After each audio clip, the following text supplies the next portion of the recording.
Hi, this is Kara. Welcome to Breaking Free Fridays, or welcome back if you've been following the series.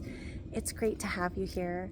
Today I felt guided to talk about embracing diversity or differences to create more unity and peace and calm for ourselves.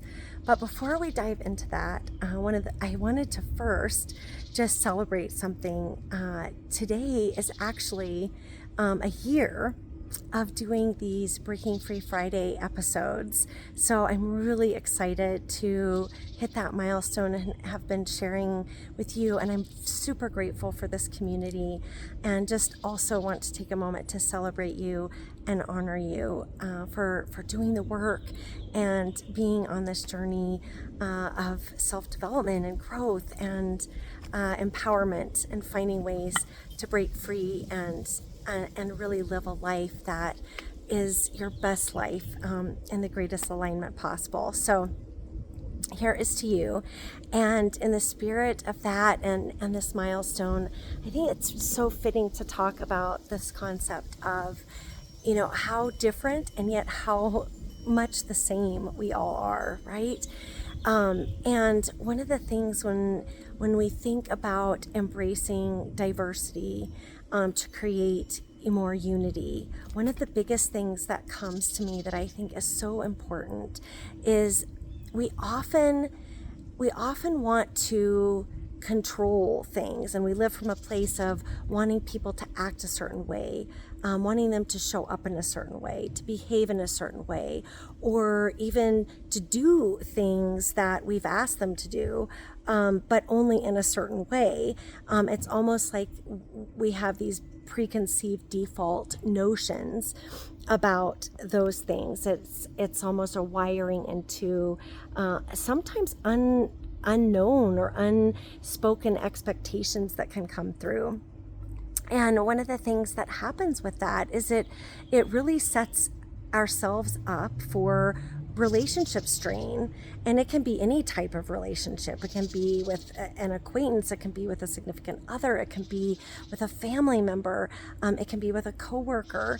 And so one of the things that is a really great invitation for greater depth of connection is to really embrace our individual uniqueness and how that shows up, and really finding our acceptance for things maybe not going in the way that we wanted them to, or in the way that we imagined someone to show up, because that's not really about us anyway.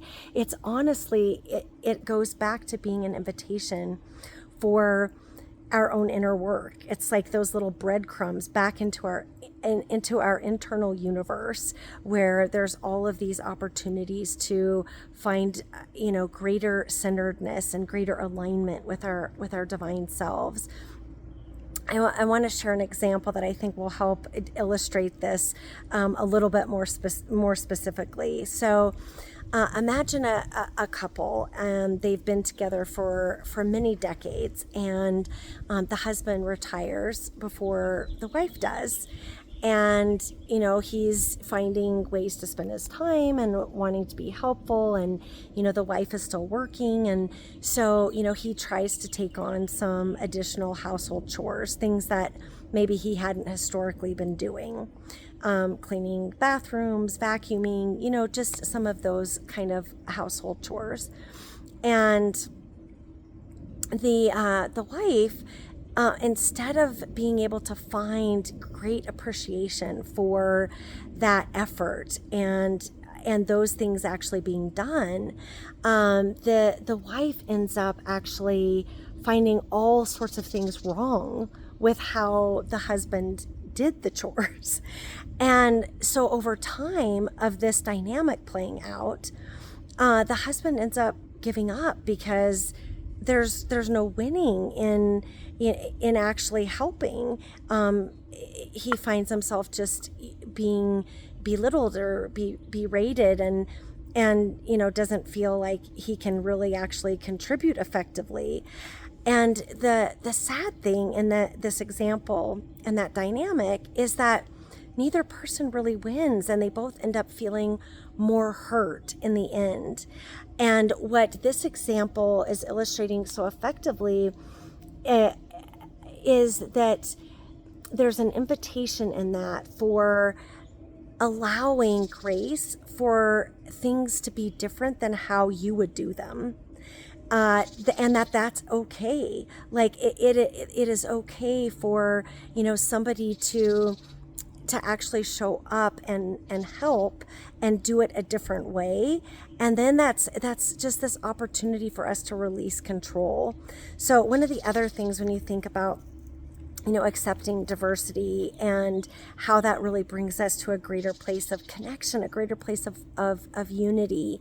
If you think about the universe and on the whole, and humanity on the whole, we are all one, like at the highest level, like this universal energy, the highest consciousness. There is a oneness that is so incredibly beautiful and powerful that exists. And in that incredible tapestry is all this amazing diversity. And so the more that we can actually look through a lens of curiosity and wonder and seeking understanding instead of from a place of judgment.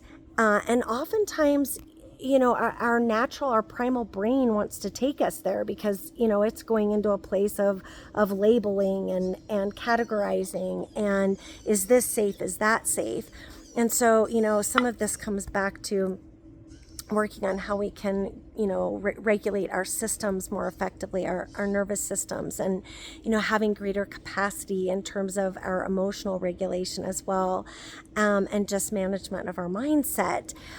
But these principles are so helpful to just, ground in and really realize every single individual is showing up from a unique perspective and a unique lens on life.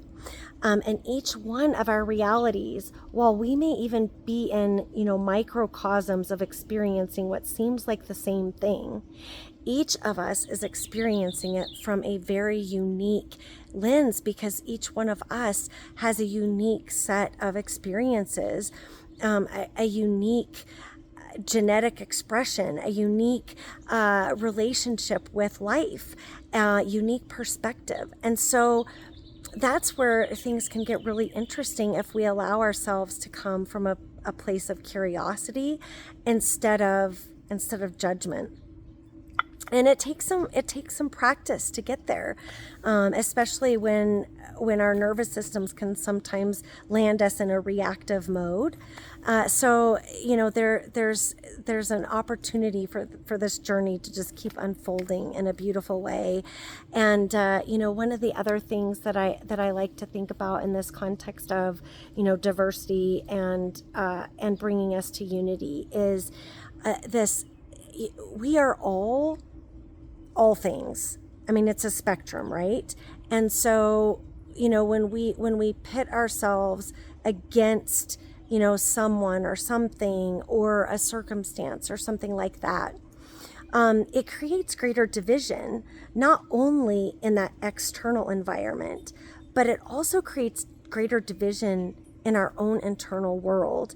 I talked about this a little bit in previous episodes, but when there are things that we have such an intense emotional charge with or reaction to, it's really an invitation to see where we may be rejecting something within ourselves, and it's an invitation for integration.